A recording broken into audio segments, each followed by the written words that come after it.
Parables of the Messiah, number 23, the Yoke of Christ. Matthew chapter 11, verse 29.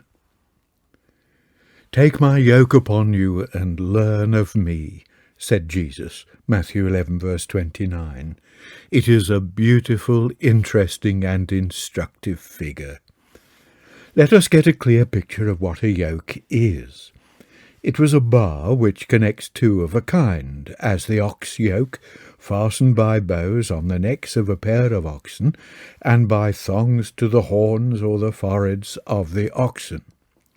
It consists generally of a piece of timber, hollowed or made curving near each end, and fitted with bows for receiving the necks of the oxen, by which means two are connected for drawing.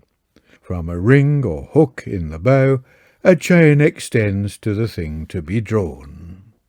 A yoke is therefore something which unites two creatures for some particular task. There can be a willing and an unwilling yoking. Therefore the yoke can be a figure of an accepted service or an imposed bondage, of joy or woe, freedom or slavery. In all these senses it was used in the Old Testament. See Jeremiah 2, verse 20, 28, Isaiah 9, verse 4, 58, verse 6, the 1st of Kings 12, verse 4, and Lamentations 3, verse 27, etc. What, then, is the meaning attached to its use by Jesus? As he looked about him, he saw men labouring under many yokes. His countrymen were subject to the Romans, which their rulers in pride tried to forget, even claiming that their race was never in bondage to any man, John 8, verse 33. They suffered under a yoke of legal observance, a yoke, as Peter said, which neither we nor our fathers were able to bear, Acts 15, verse 10. They, in common with all men, but perhaps with an acuter sense of it because of the instruction of God's law, were in bondage to sin, sold under sin, in Paul's words, Romans 7, verse 14. The Jews were also familiar with the use of the figure for instruction, the yoke of the law, the yoke of the precept, the yoke of the kingdom of heaven, signified instruction pertaining to these things. Men of Belial were men without the yoke, uninstructed men. The book of Ecclesiasticus, in an appeal to seek learning and instruction, says, "Put your neck under the yoke, and let your soul receive instruction." Turning now to the words of Jesus, he says, "Come unto me, all ye that labour and are heavy laden, and I will give you rest. Take my yoke upon you, and learn of me, for I am meek and lowly of heart, and ye shall find rest unto your souls. For my yoke is easy, and my burden or load is light." It is a call to discipleship. Come to me, and learn of me. And discipleship is taking his yoke. It is entering into harness with him as fellow. It is sharing his outlook, approaching life his way, copying his meekness and lowliness of heart. Of such a character are they who learn his way. They are the babes of the preceding verses, to whom God's will and purpose are revealed. There is thus a close connection between the invitation to take the yoke and the verses immediately preceding. They form a series which many writers regard as consisting of disconnected sayings, perhaps even not Christ's words, loosely grouped together without having any real association of ideas. Careful study, however, shows that, accepted as the words of Jesus, spoken at one time, A stream of thought flows through all. The teaching of God is hidden from the wise, but revealed to babes. God has delivered all to the Son, to whom the Father is known, and through whom the Father is revealed. It is a natural sequel that Jesus invites men to learn of him and enter into the fellowship of service with him. "My yoke," Jesus said, for he was instructed in the Father's will. He had the open ear and the tongue of the learned, that I should speak a word in season to him that is weary, as Isaiah had foretold, chapter 50, verse 4. The toil of labour, the search for truth, the burden of conscience, all these can be borne when men are yoked to him. For such is the grace and wonder of it. The burdens are cast away and are not to be borne at all. Life in association with the Son of Man, yoked with him, is freed from many problems. The frets that come from pride and ambition, from desire for outward show, from self-will, are not to be found with the meek and lowly of heart. The will of God, which Jesus fully obeyed, was his yoke, which he invited man to share.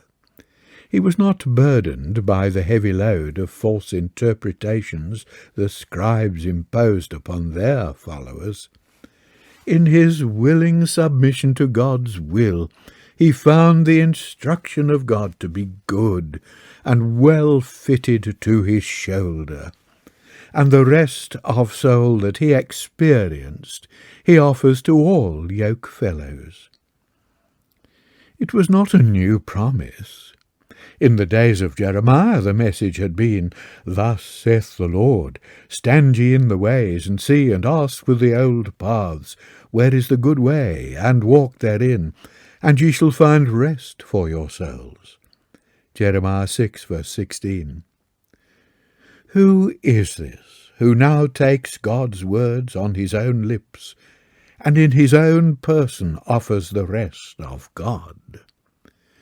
It is a high claim, but not too high when we understand that the speaker is the Son of God, in whom the Father is revealed.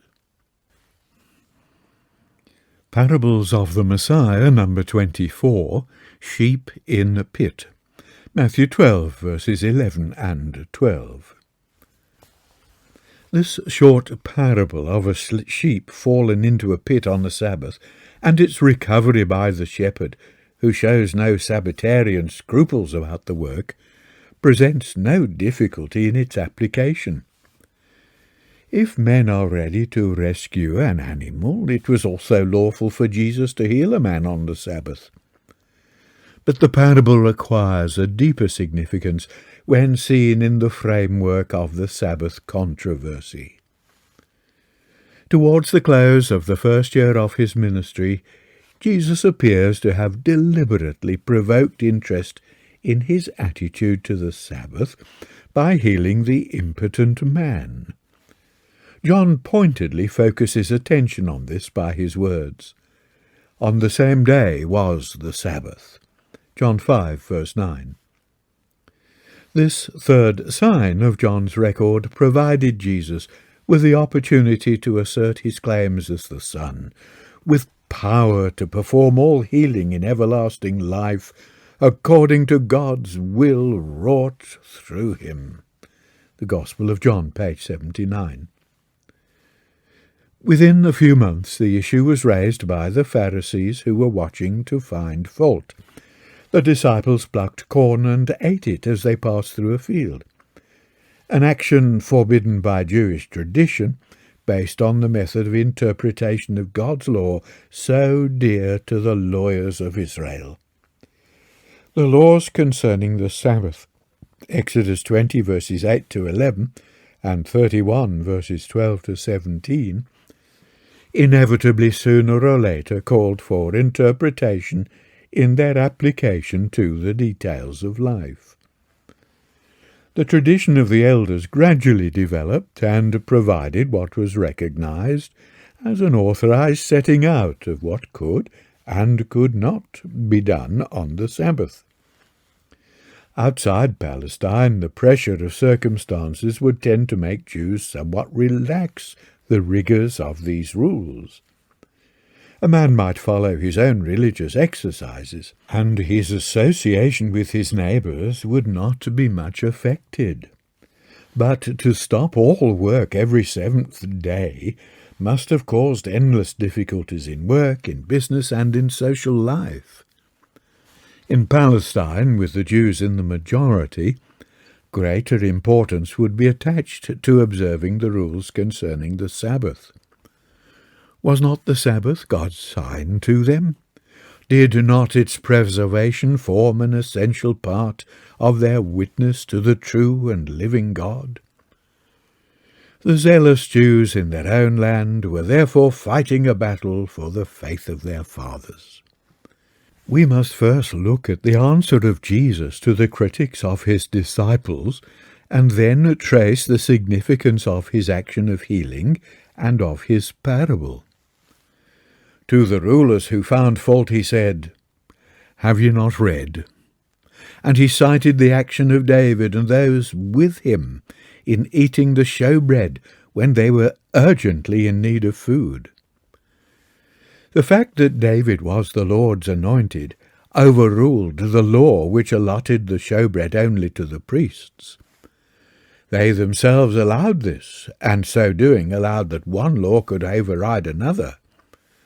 But there was something else implicit in the citation by Jesus of David's action. For if that past happening had any bearing upon the action of the disciples, those with Jesus, it could only be found in the fact that Jesus was the Son of God, the Messiah. If David was permitted to do what he did because he was the Lord's anointed, then Jesus is asserting nothing less than that his permission to his disciples to eat is based on the fact that he is the Lord's Christ. He gives a second illustration of the same principle of one law having overriding power over another law, again introduced by, "Have ye not read?" Each seventh day the priests profaned the Sabbath by the labour of offering sacrifices. Indeed, more were offered on that day than on others. In this case, the law of the offerings was superior to the Sabbath law and had precedence. But Jesus pressed the lesson still further. The law of the offerings concerned the temple service, the service of God's house. Jesus said with the emphatic introduction, "But I say unto you, that in this place is one greater than the temple." There must be some correspondence in the things compared. He was greater as the dwelling place of God. He was, in Paul's words, the true tabernacle which the Lord pitched, and not men. Hebrews 8, verse 2. After citing Hosea 6, considered in connection with Matthew 9, verse 13, he then adds, "For the Son of Man is Lord even of the Sabbath." If the Son of Man is used as a messianic title, then he claims that as Messiah he is Lord of the Sabbath. Upon what basis can this be? The answer is, and it is consonant with Jewish interpretation of the Sabbath, that that day was a type of Messiah's reign. Their own interpretation of the significance of the Sabbath should have opened their minds to the meaning of the words of Jesus. More authoritative to us than their tradition is the Apostles' application of the rest of the Sabbath to the millennial rest. Hebrews 4, verse 9. If the Sabbath finds its fulfillment in the kingdom of God, then Jesus, as King of God's kingdom, is Lord of both the type and antitype. In the next incident recorded by Matthew, the claim of Messiahship is repeated. A man with a withered arm is in the synagogue, and the Pharisees, Mark adds, are there watching him. Mark also gives a fuller statement of the words of Jesus. Seeking whereby they might accuse him, the Pharisees ask, Matthew 12, verse 10, "Is it lawful to heal on the Sabbath days?"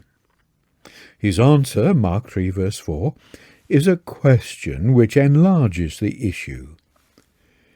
Is it lawful to do good on the Sabbath day or to do evil? That the healing of the man would be good could not be questioned. Would they say it would be wrong to do good? But the reference to evil turns the tables. They were there expressly seeking how they might ensnare him. This was evil. Yet they found no objection to a plot for his death on the Sabbath. Their action was an inversion of the Sabbath intention, and also a hindrance to his work. They sought his death, but his mission was to give life and healing in the fullest of senses. He was angry, Mark, at the hardness of their hearts, and he said unto them, "What man shall there be among you, that shall have one sheep, and if it fall into a pit on the Sabbath day, will he not lay hold on it and lift it out? How much then is a man better than a sheep? Wherefore it is lawful to do well on the Sabbath days." Matthew 12, verse 11 and 12. Is there some inner connection between this little story and the messianic claim involved in his teaching about the Sabbath? There would seem to be when we remember that he was the great shepherd God had promised in the messages of the prophets, and also that the figure of a pit is not infrequent in the Psalms. "He brought me up out of a horrible pit. They have digged a pit for my soul." Psalm 40, verse 2 and 35, verse 7. To go down to the pit is to draw nigh unto the grave. Psalm 88, verse 3 and 4. And from this pit of death, Israel's Messiah had the power to rescue men. He united the claims to be Messiah and the resurrection when he said to Martha that he would raise up the dead at the last day, that is, in the day of Messiah. He pointed the same lesson when he raised the sick man from the pit of sickness to health on the Sabbath day. The whole controversy was brought to a focus when Jesus told them that they practiced circumcision on the Sabbath. The importance of the rite, which had its source with the fathers, though incorporated in the law, being greater than the Sabbath. Jesus had healed on the Sabbath, making a man every whit whole, prefiguring that perfect health that belongs to Messiah's Sabbath. John 7, verse 22 and 23.